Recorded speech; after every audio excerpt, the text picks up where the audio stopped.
What is wellness? I think of the image of wellness as like pure joy. The important thing is for people to choose, like, what do you want to do? Wellness are the things your grandmother told you to do. When you really start to think about it, the answer feels more complicated. I'm Maya Feller, registered dietitian nutritionist and author. And I'm Dr. Kavita Patel. We're the hosts of Well Now, Slate's new podcast on wellness. Join us every Wednesday as we tackle that simple yet important question, what does it mean to be well?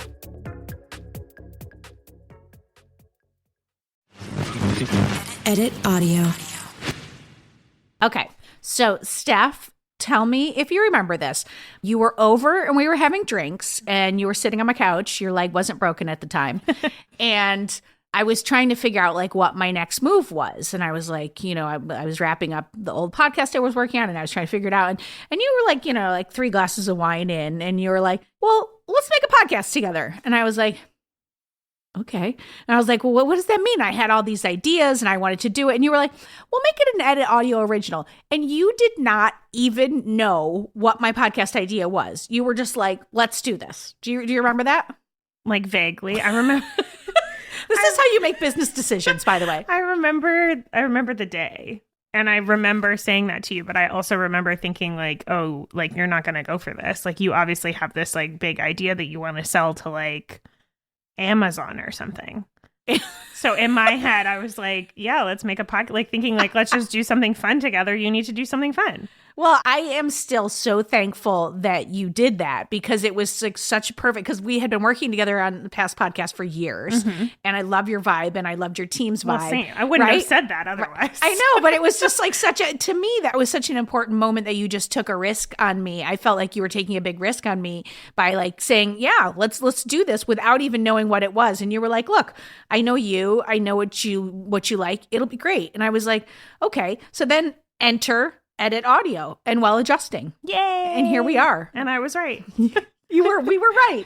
And the experience has been incredible for me. For the first time, I'm partnering with this amazing team. How do you say incredible in French? Incroyable. I can't with the accent. You do it again. Incroyable. It's been that. And, you're obviously the CEO of this company and you have this amazing team, Maria and Kathleen and Melissa, and everybody has been behind this podcast.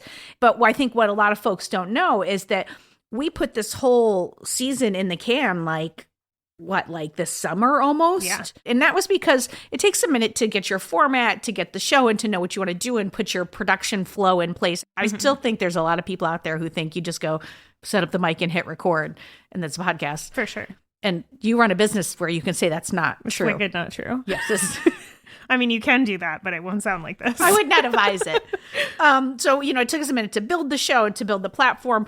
But I am so proud of the stories that we have done from season 1. I mean, and the impact that they've had on listeners and the feedback that we've received, right? God. I think every time I get a message that's like, oh, this is a really good episode, or this one thing stuck out to me, or like people will like write down quotes of yours and be like, oh, I've like been telling myself this. Someone on Instagram sent me a quote and Mary walked by as I was reading. I said, Mary, isn't this so nice? And all Mary said was, you wrote that? You said that?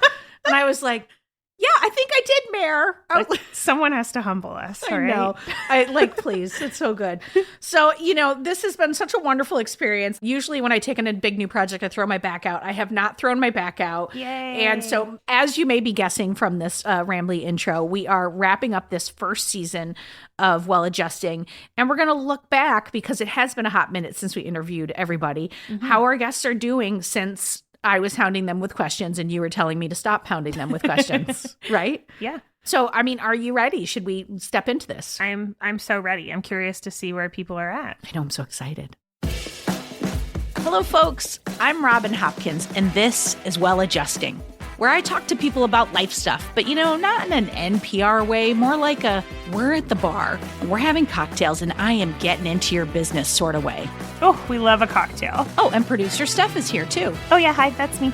You have been an integral part of this season, chiming in when I say something inappropriate, when we're off topic, keeping us focused. It has been nice to have you. Has it been a fun experience for you? It's been awful. No, it's been great. It's super fun. I mean, I could do a podcast like just with you, talking to you, listening to you. So it's been great for me. And IU, obviously, since we're doing this together.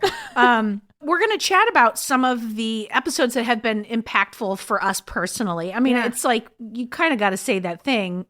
Every time I'd be like, oh, this is one of my favorite episodes. Yeah. But they're like kids. Yeah, we're like parents. You're not supposed to pick favorites. But in this case, I really don't know who's my favorite.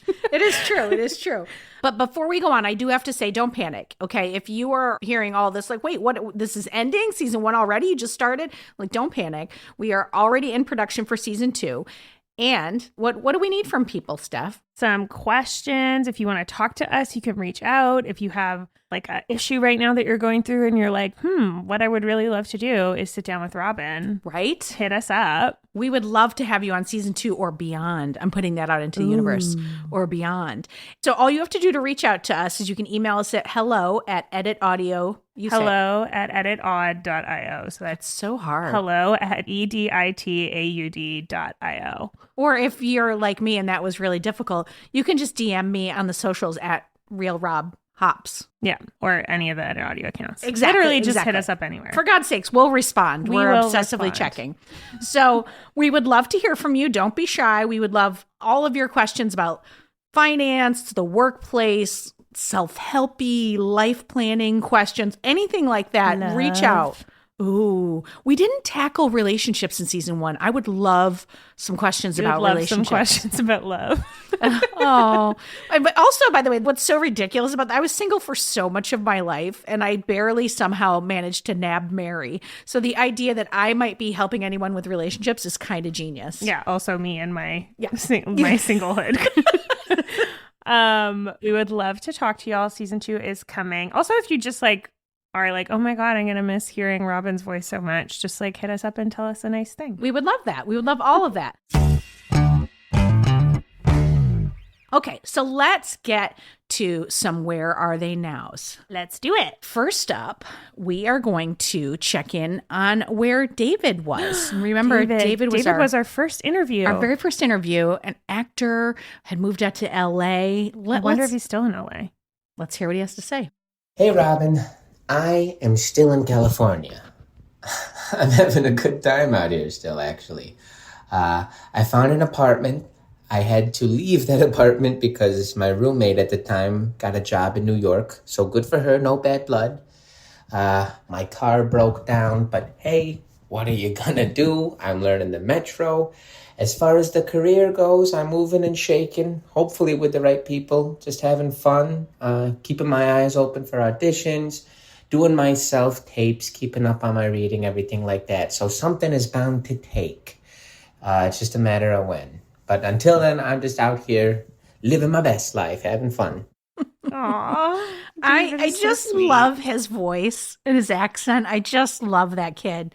You know what's funny is I was out in LA for a work trip a few months ago, and I texted him and I said, listen, because the broke kids. I said, if you can get yourself to me, dinner's on me. And I was like, I don't know if he's coming. Half hour before I get a video from him, his wheel is off the car. Oh my gosh. And he's underneath the car and there's just liquids just pouring out of the car.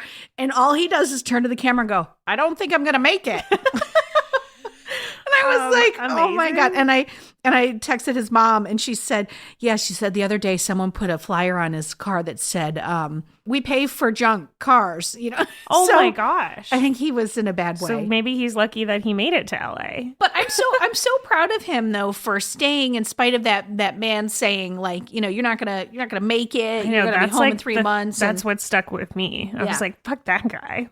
David just brushed it off. He was like, I'm going to be out here. And now he sounds so positive. He's like, until something sticks, until an audition sticks, I'm going to be out here living my best life. I'm like, oh my God. Listen, the positivity is there. And I offered my services as a mentor to him for the field of acting. And I was like, listen, if you want to be in this business for 25 years and maybe only book a handful of diabetes commercials, then I am definitely your mentor. I'm here for you. Hey now. I've booked other things besides diabetes meds, but that does seem to be really what's working for me right now. Yeah, get it. Anyway, it was David. Great to hear from David. I still am out here hoping he kills it, but I'm proud of him for, losing your roommate could be enough to send you home if you're not sure. focused. And your car. Like, that's a lot. I don't know if anyone's ever tried to figure out the metro system in LA. It ain't great. Well, that part breaks my heart a little bit, seeing him like in my head on the buses. It's horrible. But like I feel like that makes you stronger. Yeah. Like I remember in my 20s and I didn't have an air conditioner and I couldn't afford to drink beer at the bar. I had to like drink the beer at home first in order to have like one beer at the bar. It's like those they give you your focus. Those moments.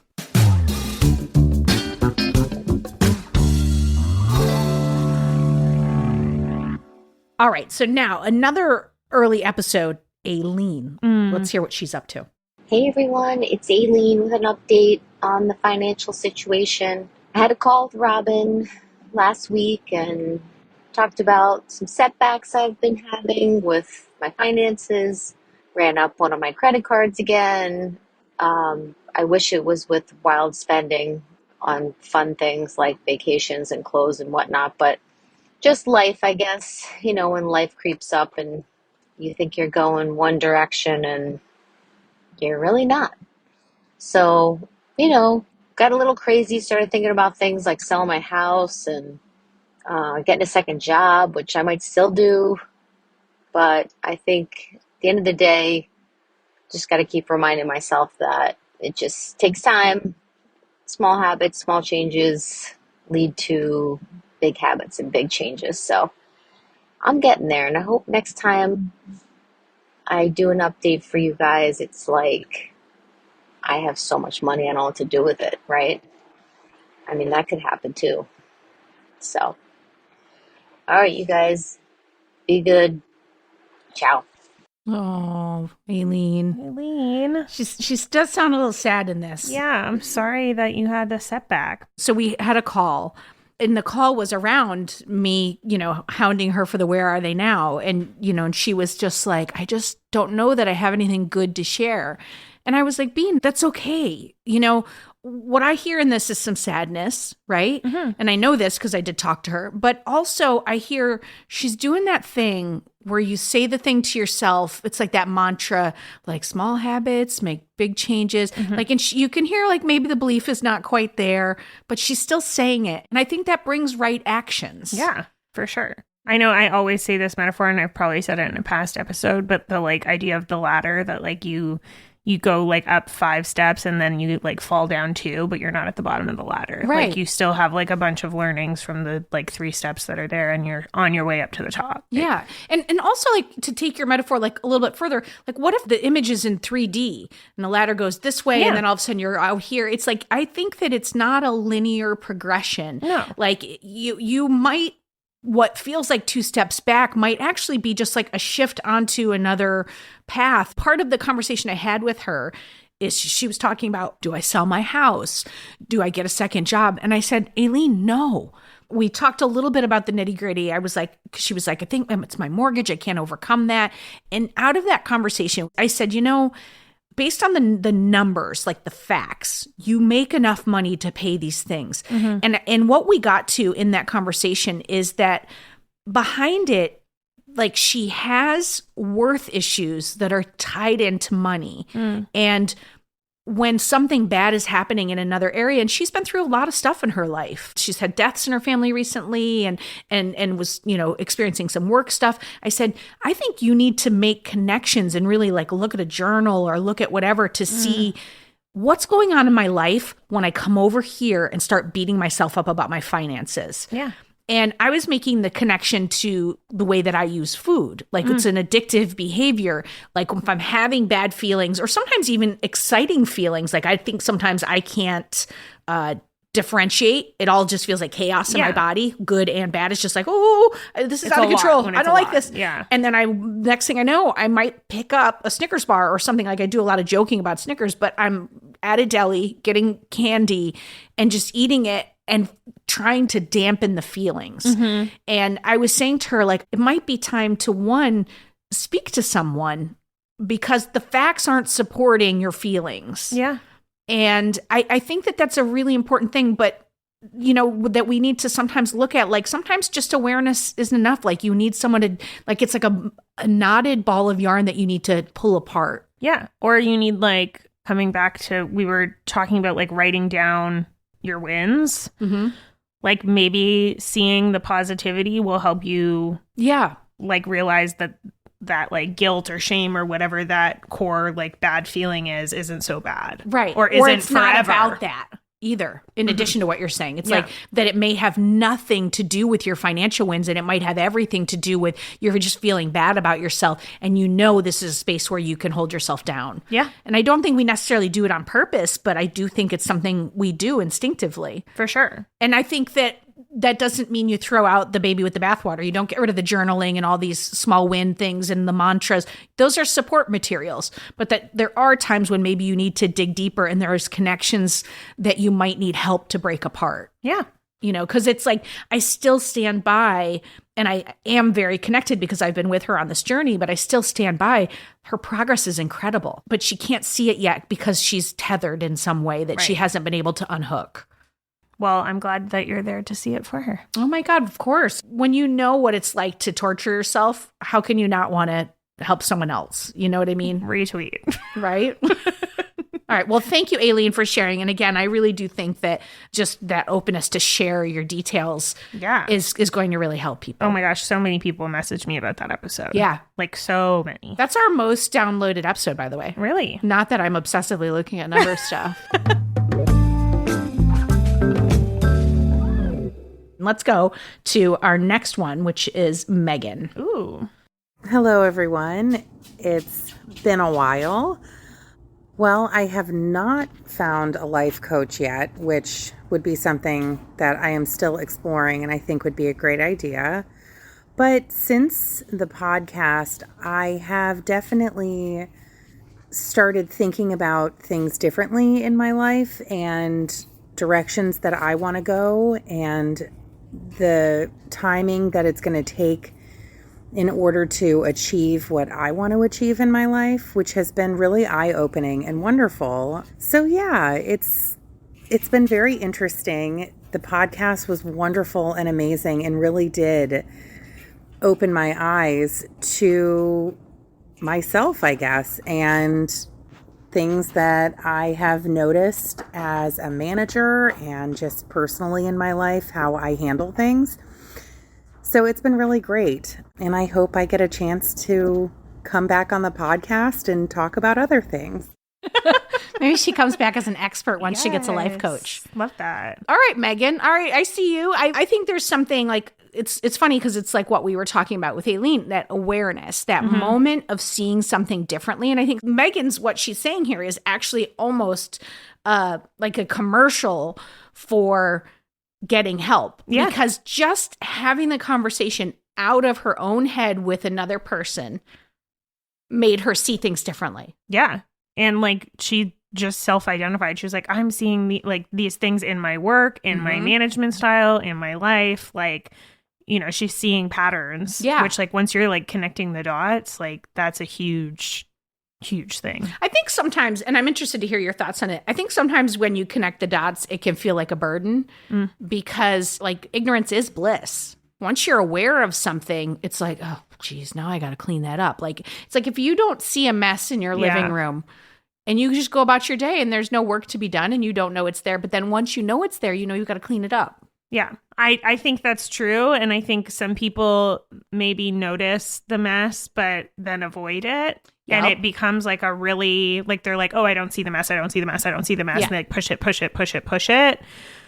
So I would think that because Megan is saying that out loud, that it's like she's not doing that. No, she's doing the like, oh, I see the mess and I'm going to address it. I'm just like connecting it. Because one can turn into like a shame spiral of now I know there's a mess over there and I'm not handling it. And I don't hear that in what Megan's saying either, which is wonderful. I think my only thing that I would say is like, you can't just like sit in the awareness phase forever and be like, well, I've learned these things. Like action needs to come from it. There was this quote in The Artist Way that I think of all the time: pray for the bus and then run to catch it.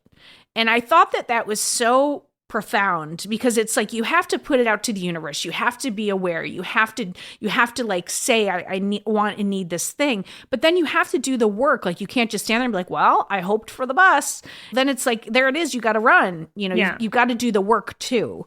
Yeah. And so, not saying that Megan's not doing the work, but I think it's like a nice reminder of like, that's a lovely like place where she's at. But then if it's not followed by action. I mean, if a life coach is good for anything, it's keeping you accountable. Yeah.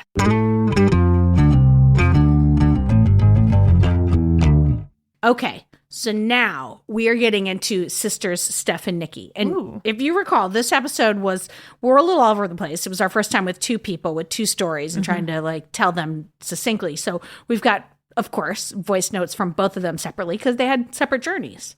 So, all right, let's start with Steph. Great name. Hi, I'm Steph. I was the middle sister who was not very kind to myself and depriving myself of joy and also basic necessities. Since recording the podcast, I did move to London, England. So it's been definitely an experience in terms of finances. London, England is a very expensive city. I do think I am doing better and allowing myself to buy things that I know I can afford, and I sort of have some rules, I guess, in terms of, do I have anything like it? Do I really want it? I really try and like think about it for a few days before I just buy it. I don't just want to be buying things for the sake of spending that money, even though I know I was sort of pushing for that. I do think I just kind of also have to be kind to myself. One thing I did notice is I was having stress about money one day, and rather than sort of sitting around and letting it sort of build up and become something bigger than it needed to be, I did just actually call Nikki, my older sister, and sort of chat it out to see what the logical and smart thing to do was. And I think it was just helpful in that I could have almost come to that decision on my own. But I guess with anything that's causing you anxiety, to just get it off your chest and chat it out with somebody was really nice. Yeah, I think I'm definitely doing better, but I do think it's not an overnight thing. And whereas probably when I recorded that podcast, I had more liquid money, when I moved, I had to pay 5 months of my rent up front. So I went from having obviously a pretty large amount of money saved to move here. Most of it now is gone, but I won't have to pay rent in a couple months, which is great. But that was kind of something that I had to work through because it didn't really feel like I had anything to show for it. So yeah, we're improving, but it's a journey, not a marathon, not a sprint. Marathon, not a sprint. Oh, that's amazing, amazing words. I have to tell you, right out of the gate, her saying she got into a situation where she wasn't sure what to do, and she called her sister. And that was one of the things that we said was a takeaway of like, you two can support one another. Yeah. I'm so proud of her for that. Me too. That's hard to do, especially knowing like that they have kind of opposite but similar things. Like I think I can imagine Steph would be like a little scared. Yeah. To get whatever advice Nikki was giving. But I think they're both very supportive of each other. So that's great. But also her willingness to lay out 7 months of rent up front and decimate her savings account, but knowing I'm going to put this money back. I'm over it, right? You're going to put the money back, Steph, right? Yeah. But, you know, it's like, of course she is. Who are we talking to? She will. But, you know, just the fact that she was willing to do that for the experience of going to live in another country. That's in an expensive country to boot. And I will say, she said, and, you know, I spend a significant amount of my savings and have nothing to show for it. Girl, you have an apartment that you're living in. That's literally like... And you're in another country. In another country that you want, like, dreamed of living in. Like, that's a huge thing to show for. Kinda, yeah. Like, really big. Like, maybe the biggest thing. But I think, you know, what's so interesting in that point that you're saying is, like, that's some of the old stuff that will always be there. That, like, well, I'm going to spend $300 on a parka, as you Canadian folks say. I'm going to spend that money on the parka, and what do I have to show for it? Well, you're comfortable. You're warm. You're going to not be sick. Like, you know, all the... even it's a necessity, you live a more comfortable life for having that necessity. Yeah. And I think, I did this one like self-helpy workshop. And one of the things I thought that was so incredible about it, at the end, they didn't do some like, and now, wand, you are healed. Like they were kind of like these things that you recognize about yourself that came up while you were here. They're going to come up for the rest of your life. And you have to commit to being a warrior when you see those things, to reset yourself. And they have like all this specific like lexicon of, of ways of working.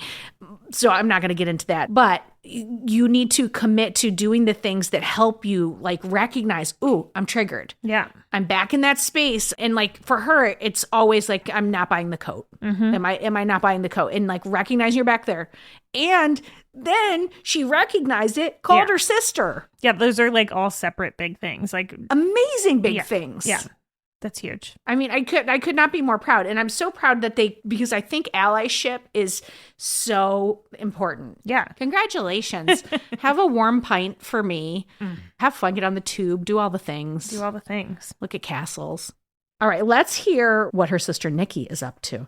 I wonder if there's a competition. I'm doing better. No, I'm doing better. So I think since being on the podcast, speaking to Robin about my money situation and my relationship to money, I've really taken a step back and kind of focused more on my purchases before I buy them. I think one of the topics that really was enlightening to me again was speaking about money related to self-worth and self-esteem, and looking at the purchases I'm making or the things that I think I need in relation to how I think they will increase my self-worth or value or etc. I think by noticing this and thinking about it while I'm looking to buy something or spend money allows me to really take a step back and recognize why I want to buy something. And it's actually helped curtail my purchases a little bit, I will say. My personal spending over the past few months since we recorded the podcast has been better. I was actually under budget for the month of November, so that's great news, at least for my personal budget. I will say we were over in my shared account with my partner, but it is before the holidays, so I'll let that one slide. But that's going to be my next ticket item to look at and curtail that spending as well. So I think that was kind of surprising to me, linking that self-worth topic and kind of speaking about it out loud and learning that that's probably a lot of the reasons why I buy a lot of the things I do. Well, none of them can really fulfill that purpose because it's not really possible.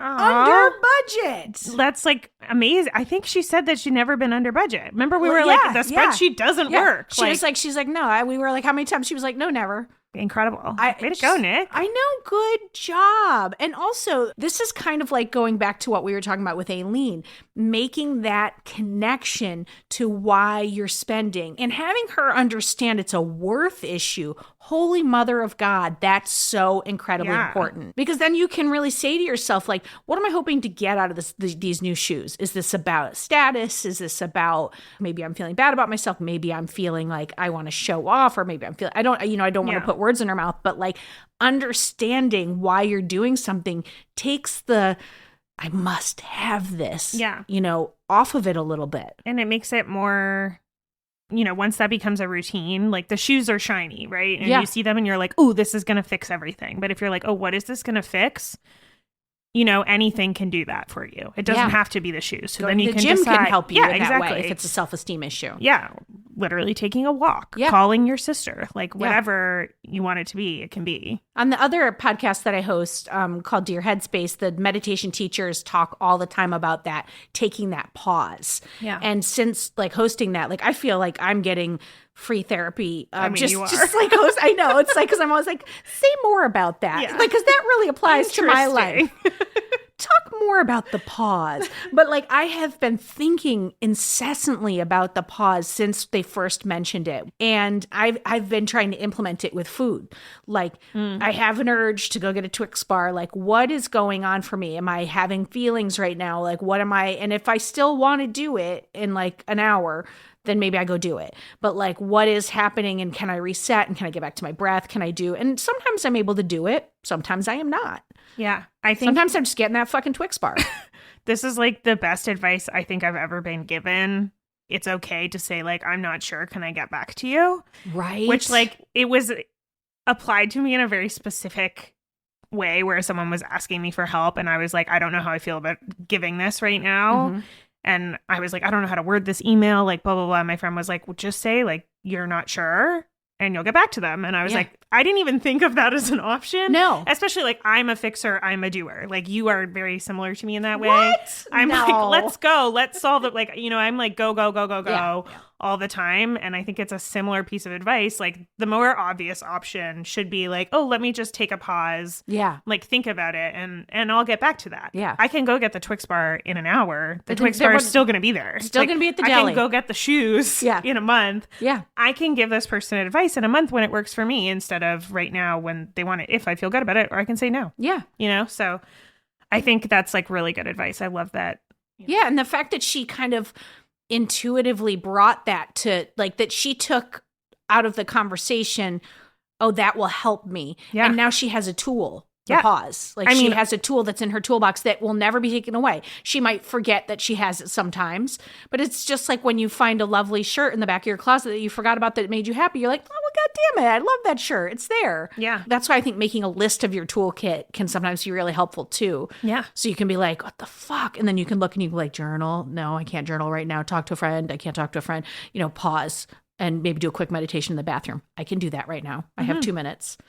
And don't have to make this purchase right now. A meditation in the bathroom using Right? Dear I don't know Headspace. why I have everybody hiding in the bathroom. I don't know what's going on. I will say, just because I'm allowed to give Nikki shit because she is my childhood best friend, like you're still like over spreadsheeting. So I thought she said, now we're going to have to get confirmation on this, but I could have sworn she said she gave up the spreadsheet, the electronic spreadsheet. she was going to just And she was use just an going to use app. Mint. I'm Yeah. just gonna call So find her. out if she did that.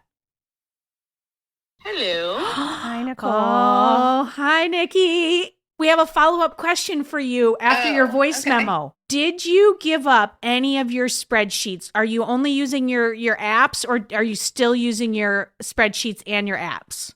No, I'm still using my spreadsheet. All right, that's okay. Place to grow. Place to grow.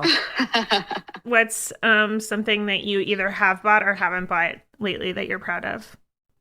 Oh, well, yesterday I didn't buy a $300 Staub pot. So I'm pretty proud of that. Damn. Good for you. And then what did I buy recently that I really liked? I kind of divvied my budget up better in a way where I was really overspending on clothes recently because I've been trying to update my style. So I gave myself like $250 a month to spend on clothes, which is like a lot, but even like a pair of jeans is that much. So, and then I find I can track it better in my head. So I need my spreadsheet less, and it kind of allows me to do it without feeling so guilty, having like more of a limit and not being like lumped into my just overall budget for the month. Oh, that's cool. So you made like a bucket for a need or a want. Yeah, so I have like my clothing budget, and then I bought stuff this month, and I actually didn't feel guilty about it because I'm under my budget. Good for you. Well, we're so proud of you, and we were just waxing poetically about you. Yeah. Aw, thanks, guys. I'm able to fully contribute to my house savings this month, so I'm in a good direction. Yay! Amazing. Good for you. Okay, love you. I am recording. Okay, so love I'm gonna you. go. Okay, Also, bye. we recorded you legally. I have to tell you that. Bye, love you. Oh, that's fine. Okay, bye, love you. That was so good. Okay, Yeah. so she didn't give up all the spreadsheets, but she's doing more buckets. She is. I know, and I heard that as she did. She has actually made more buckets, but the buckets sounded like It it seems freed her healthy, up. yeah. Yeah, because before the buckets weren't working. No. And you know it's working because there's a real outcome that we can point to, which is she was able to fully contribute to her mortgage savings this month because she is doing it in this way. So you know it's working when you have a real and tangible outcome. Yeah. Generally speaking. Yeah. Okay. Oh my God. I love the sisters. I love the sisters. So now we are on Serena. And this was a okay, but first wait, we have to send first we have to play the one that she sent us first that we opened up and we were like, wait, what? Oh God, the cat has started meowing in the background. I apologize if you can hear that. Can you hear that? That's so funny. Let me shut her up first. Oh my God. And you can hear the cat like meow in the background. Oh my God, that's so great. Okay, so that is not actually Serena's update. Okay, but I need you to know I accidentally sent that to you. Oh, you did? Yes, so I was texting Serena and I was like, yo, send me your like voice note update. And she was like, yeah, okay. And then sent it to me after work and I was at the bar. So I couldn't listen to it, but she sent it as like a voice note over text. And I was like, okay, great. So I just texted it to Robin because I knew Robin was writing the script that night. So I was like, here, Robin, like, here's a voice note from Serena. And then she sent me one like 5 minutes later that was like the actual one. And I was like, oh no, what the fuck did I send Robin? And then I was like, the cat. And I was like, we're obviously this goes in the show. And I was like crying because I was laughing so hard because it could have been really much worse. Can you imagine? No. But I am sorry, Serena. Oh my God. All right, here's her actual update. Oh my God, the cat. Okay, where am I now? I don't know where I am now. I'm being honest. How are things on the grief front? Great question. They're the same. In fact, they might even be heightened. I recently have been going through a bit of a breakup. Not a bit of a breakup, definitely a breakup. And it's interesting how changes like that, what's the word, exacerbate, like make the grief feel so much more intense because it feels like you're like, I mean, you're losing somebody, right? You're losing somebody from your life, not permanently, but that's a huge change.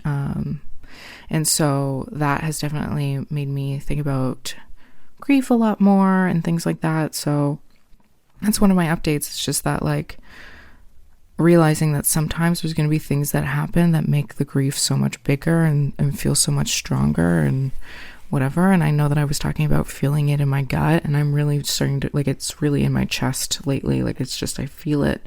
I'm getting a lot of heartburn lately, whether that's related or not, I don't know. But, yeah, that's my update on the grief front. It feels the same, if I'm being honest. Maybe even worse, but that's fine. And since we last chatted, I also have gone back to therapy. And it's been really good for me. I know that I previously mentioned that therapy wasn't something that I really enjoyed or wasn't something that I really found useful, but this time around I think I'm in a different place and I have more specific goals for myself and I'm starting to really enjoy it. Yeah, it's been nice to start that journey. I also might even try some equine therapy. I recently won an auction to go on a equine therapy retreat for a weekend. So I'll keep you updated on that. I'll tell you how it goes. Apparently you just like sit and meditate with horses for a couple of days. I'm not sure if I'm going to go yet. But yeah, I think that's it. I'm not completely down in the dumps lately. I'm starting to see the hope and starting to see the light, so to speak. So yeah, that's my update. Thanks for having me. It's always a pleasure. Bye. Serena, I have such a vision of her at equine therapy for the weekend of just like Sandra Bullock in the movie 28 Days trying to lift the horse's foot up. Yeah. And she's just like, why am I need here? this. I need this it right now. It's like oscillating between like, this is everything to me and also like, what why, the fuck am I doing? Am I here? But you know what's interesting is that she bid on this auction. She said it was an auction. So it's like she obviously was like, well, that's interesting. There was something in her that was like, and then she won. Talk about the universe. I'm not positive, but we did go to the bar and I'm pretty sure she was drunk and bid on it thinking it was something else. Okay. I will fact check that, but... Fact check it because until we have that, I'm going to say it was her inner soul that wanted her to get equine therapy and was like, I'm willing to try that. But I will say, you know, what I found really striking about what she said was... She started off by saying, like, I'm not doing great. And if I'm being honest, which I love when someone says if I'm being honest, because it doesn't help yourself to lie to it. Yeah, it's like, no, we actually wanted the dishonest answer. Yeah, exactly. But it's like, if you come out to people and tell them that you're doing better than what you are, like, it doesn't change their life one way or the other. No. All you did was hurt yourself because you took away an avenue to really be honest with somebody. So I love that maybe their avenue to be honest with you in return. Exactly. Or maybe a person who might support you, say something you wouldn't have thought of. Like, who knows what you're shutting the door to if you're not honest. And that was one of the takeaways of that episode. That episode stayed with me after recording it for weeks. Like I was thinking about her. I had so many people message either myself, or I know you got messages too, or just like the edit account, just being like, thank you so much for talking about this. This really stuck with me. People reached out to us to talk about other things that have happened to them. Like it was really meaningful to a lot of people. Yes. And I thought it was really great. Like we were able to laugh about certain things, which is awesome. But obviously it's super sad. And I don't know. I think be gentle with yourself with the breakup. Like losing anyone you love is hard regardless of like how permanent the loss is. Yeah. But that's what comes through in everything she does or says is her bravery. Yeah. I just got a text from Serena. I said, did you bid on the equine therapy or did you think it was something else? I have vague memories. And she said, I did. LOL. I thought it was a horseback riding trail. Didn't think it was a weekend excursion to hang out with horses. You don't even get to ride them. What the fuck is that? All right. Well, then I stand corrected. She wasn't her inner instincts bidding on something she thought she needed. But I will say, I think it's the universe telling her she needs that. There you go. It's always something. It's something we're spending it. Yeah.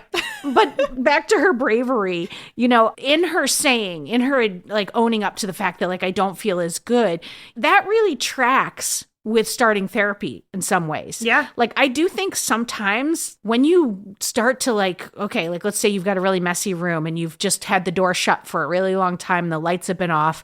And now you're like, okay, I'm going to go in, I'm going to clean that room. You open the door and you see the dust and you see the humongous task that lies in front of you.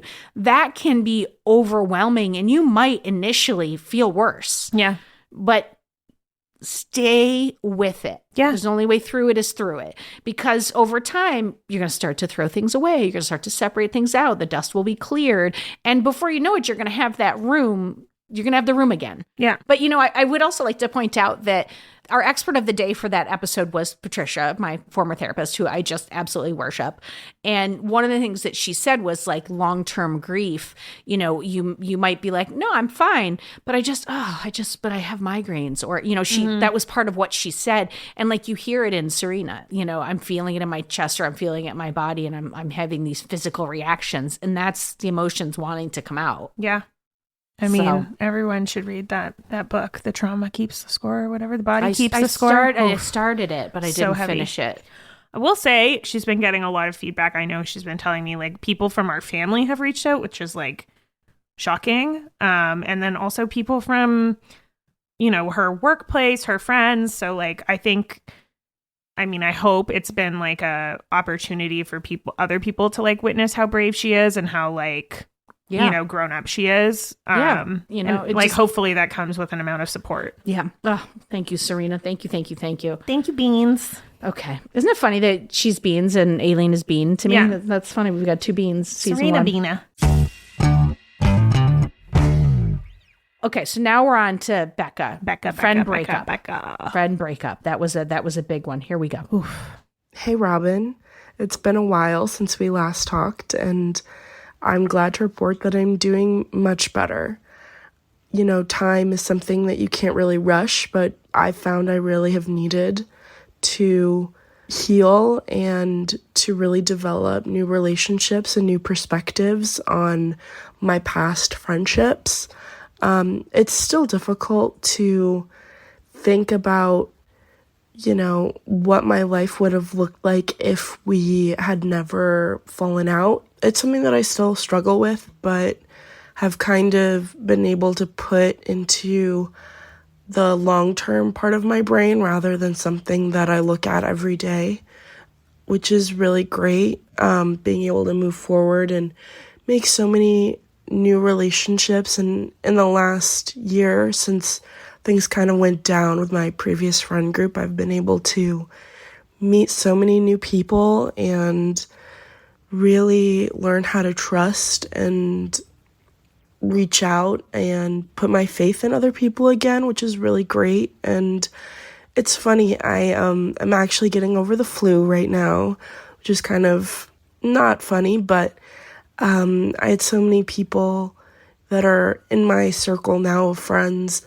reach out and, you know, offer to DoorDash me green juice and tissues, and it really made me reflect on the people I have in my life now and those people who care about me enough to check in on me and want me to be doing okay. And, time goes on and you have a choice of sticking in the past or going with it. And I'm really proud of myself for being able to go with it. It's so nice that these people showed up for her and that gave her the opportunity to see growth. Yeah. I think it's also, important just to see that, because I think a lot of people could just blow past that, be like, I have the flu, it was shitty, Yeah. But to be able to like take that moment and reflect and be like, oh, I have this like community around me. I built this. Yeah. And I love what she said about, it's still with me, but it's like a long-term thing, not something that's with me every day. Because I think, it's a fallacy to be like, oh, this is gone, it's done, it's like wrapped up, it's tied in a little bow.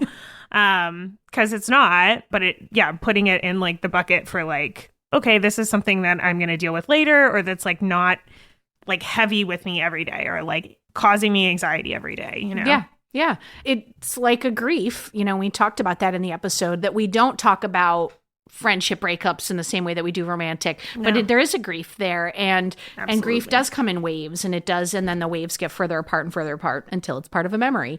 And so there's that real portion of what she talked about time in there.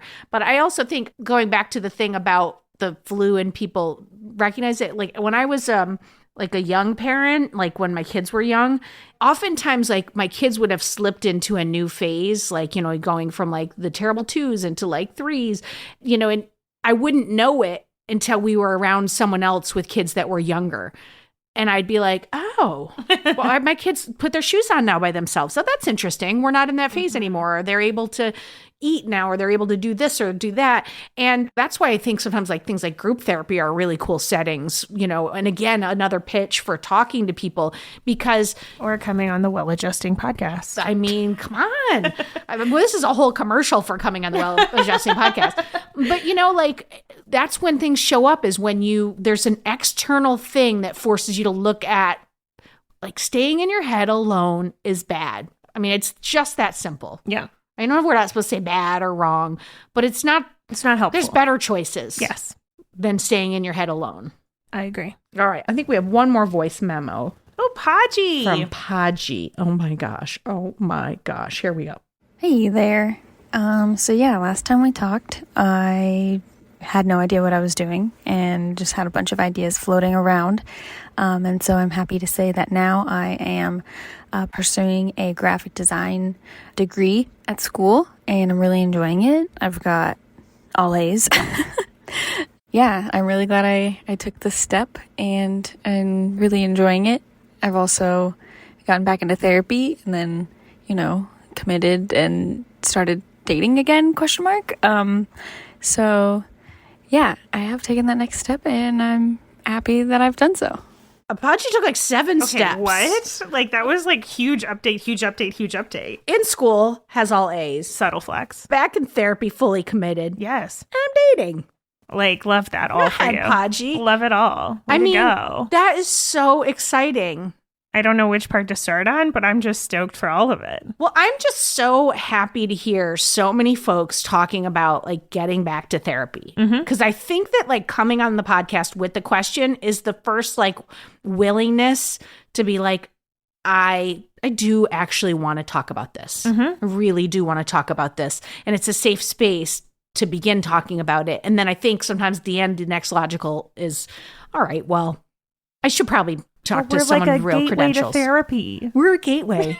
We're not like a gateway to heroin. We're a gateway to therapy. We're a gateway to therapy. Well, adjusting the gateway to therapy. I will say I got a lovely, lovely note from Patricia saying how much she loved the podcast, which I have like full disclosure. I was very nervous. There's a weird like power imbalance to bring your therapist in when you're not currently with the therapist. I was like, I hope she thinks I'm doing okay. It's like, that's like, there's a weird. You're like, thanks for doing the recording. And by the way, how do I seem? Do I seem okay? I think I feel okay. Do I feel okay, Patricia? Am I all right?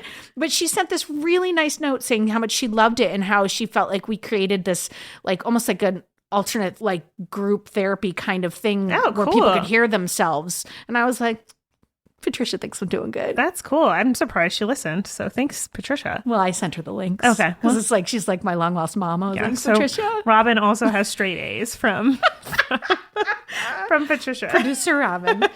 Please love me. But yeah, so it's like that. Just congratulations, Podgy, on like getting it moving and getting out there in all those areas. Yeah. Slaying it. But we did have some like verbal updates. Oh, yeah. You heard from Yaz.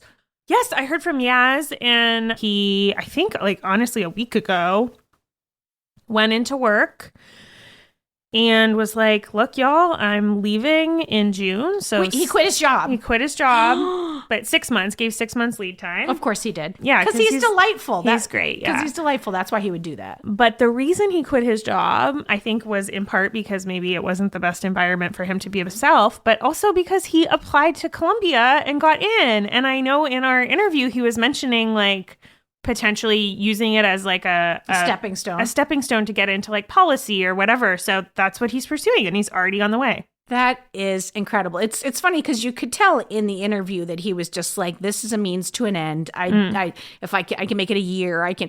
And so it's like he wasn't even like, he was already plotting. And I think that's a really wonderful in the workspace advice, because just because you're miserable in a job doesn't mean you have to sit there and be a cancer at the job. You can sit there, you can do your work at whatever level you're comfortable, knock it out of the park, status quo, anything in between, and be pursuing what your next step is at the same time. It's not always easy. It is not always easy because there's a comfortableness that comes with being in the job, and there's like a, it takes up a great deal of your time, and you have to figure out how to multitask, like when you can send out, but you can be lunching, doing informational meetings. You can be talking to people to be like, well, what was your next step? There's a lot you can do to move things forward while you're in a job, applying to grad school or law school or some other program, like a training program. You can do an application on your lunch hour. Yeah. So it's like, I think that's a really great example of you always have choice. You never have to stay in something that doesn't make you happy. Absolutely. Just like, of course, he's nailed that. Oh, I'm really happy for him. I loved that talk with him. Yeah. Congrats, he was so lovely. He just was. Watch out, Columbia. What about Larkin? I heard from Larkin like that she loved it and she had a new job. Yeah. And that she had sent it to her boss to listen to. And I was like dying to know if people around her perceived her in the same way she perceived herself, but we never heard back. We did not hear back that was from the old job, no? That's from the old job. Yeah. Any of her old jobs. Yeah. I don't know about that, but I do know that she has a new job and that she's really liking it. So, I mean, that's great, because maybe that was the problem. Maybe the people, like, we'll never know. Yeah. Or maybe we will if she lets us know. Yeah. But, like, we'll never know if those people were, like, judgmental and making her feel a certain way, or if that was, like, internal and she was projecting that, or a combination of both, which is probably most likely.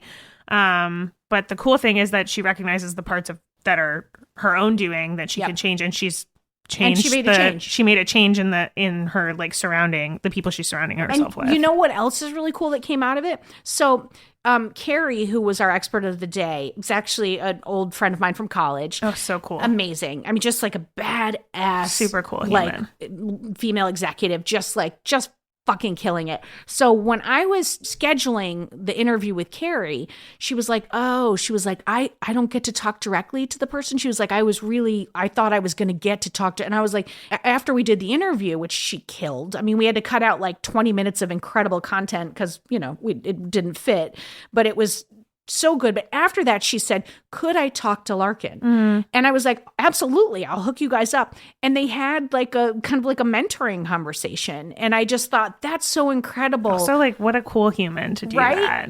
Amazing. She is just amazing. She's but an amazing I love person. that for both of them. I love that for Larkin. I hope that, I think that would be such a good relationship to come out of. Oh, we made a friendship out of our podcast, a mentorship. But it's just also just like another great reminder that in the workspace that anyone around you or connected through people can, in a way, mentor you. And it doesn't mean you have to be part of some, year-long solidified corporate program. Yeah. You can ask anyone. And I think when you use the word mentor in the same way that another problem we ran up against when we were asking for experts of the day, what did every single person say that we reached out to be an expert of the day? Oh, I don't know if I'm an expert. I not don't really have anything. I don't have like anything to share. I'm not an expert. It was like the word claiming expert was really difficult for people. But we were like, I was like, trust me, you're an expert. You're coming in. Yeah. And they all were.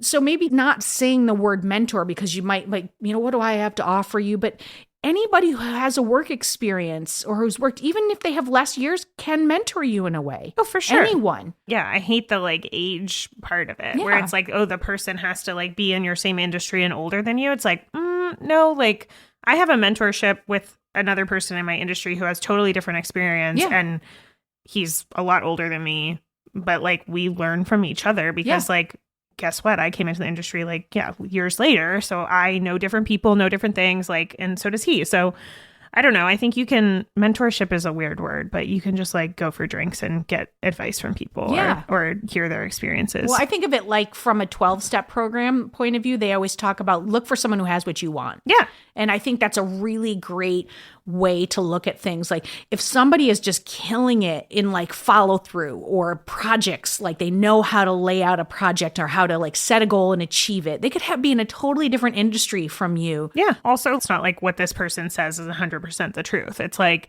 oh, I'm going to pick and choose the little bits that like work for me and I'm going to try to incorporate them into whatever I'm doing or building or learning. And if you're afraid to ask people, like to say, oh, who am I to ask such and such a person? You need to remember that oftentimes like people love to talk about their successes or where they've come from, or to like, it's a moment for them to look back on how they've succeeded. It's really flattering for someone when you come up to them and say, I like what you're doing. Do you think you could tell me a little more about that? Most people, if they're not turd faces, will say yes to that. Yeah. So Do it. keep that in mind and ask. And we had one last update from Amanda. Yes, which is, I mean, short. I don't totally know what the relationship is with guilt and money, but there was like a lot of like guilt and family stuff. And I do know that Amanda's sibling and his wife and 2 kids like all came to visit Amanda in Montreal.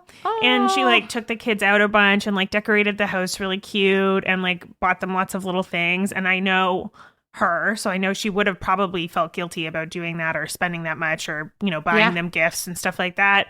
But I know they had a really, really good trip and she like did all that and felt really good about it after. And that was specifically one of the things she wanted to work on. Yeah. So that was like huge for her. Oh, good for you, Amanda.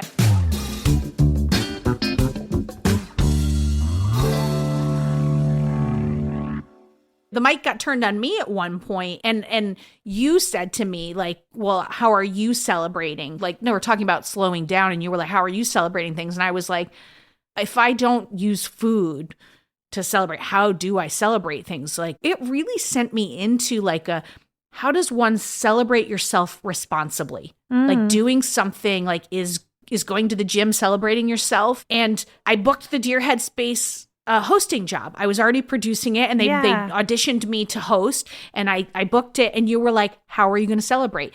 And I had texted my sister because I was like, I don't even understand how to celebrate myself without food. And she was like, what if you just like took like a little spa bath? And I was like, oh my God. I was like, the kids got me all these like bath bombs. So cute. I went in the middle of the day. I got out like a little like beverage. I turned the lights down. I threw the bath bomb in. And in the best surprise ever, the bath bomb had some like fucking like LED light that changes colors and floats around the tub. Incredible. And I just celebrated myself. And it was such a nice moment. And it wasn't about the bath. It was about claiming the win for myself, which is something I never did before. I do need you to know that I'm picturing like a strobe light, like a gay dance club in the bathtub. It's like a slowly like red, green. But yeah, I love that. I mean, that's something I think I probably turned the mic on you in that way because that's something that I try to do a lot. I'm like, how do I take a moment, again, take the pause and be like, oh, this is a good thing. I like should be nice to myself about it. I should try to like bookmark this so that when I'm remembering the 95 million things that are terrible in the world, because I'm going to, as a person, remember those. Yeah. I also come back to this like moment where I did this nice thing. Yeah. Which like it's months later and you're still remembering that. Yeah. Yeah, it's still with me. And I kept the little, if you dry the thing off, it shuts the light off, and I put it back in the bath whenever I want to celebrate myself. Oh my God, so cute. Yeah. Now you have a thing. You have like an anchor, a literal anchor. It goes in the water. And I put it in for Maxine the other day. She was like having a bad day, and I said, hold on. I said, let me draw you a bath, and I put the light fixture in for her. And it's like, God. But I want to say something about you. Early in the season, we were taking meetings, and you really had trouble claiming your CEO-ness and ownership and bookending. We had a meeting this week with another team, and you seamlessly and effortlessly claimed your title and what your work, and you didn't degrade yourself. I thought that was real progress. It is something I'm working on. I think I've upgraded my title to CEO and founder. I love that even we grew in this season. For like, sure. Just that we were like, we're not sitting here just telling people what to do. Oh my it's God, more just about not. like, how can we all show up and be just a little bit happier? Yeah. And like help each other be a little bit happier. Okay, Robin, I think we know what time it is in the episode. One last time. Okay. And by the way, tip, here we go.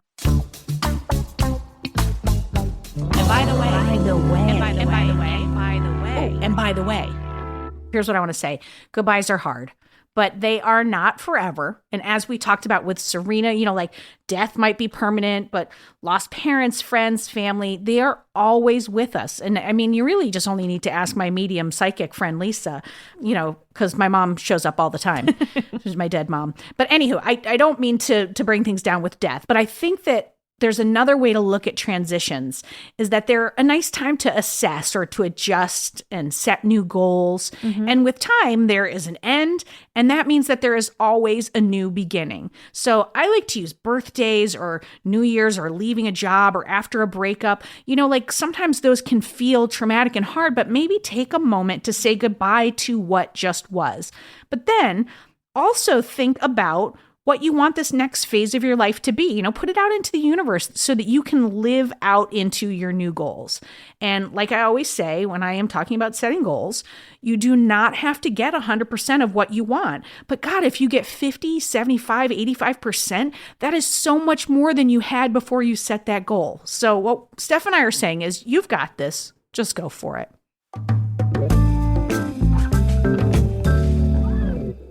Okay, so season 1 is officially a wrap, Steph. We did it. That's a wrap, baby!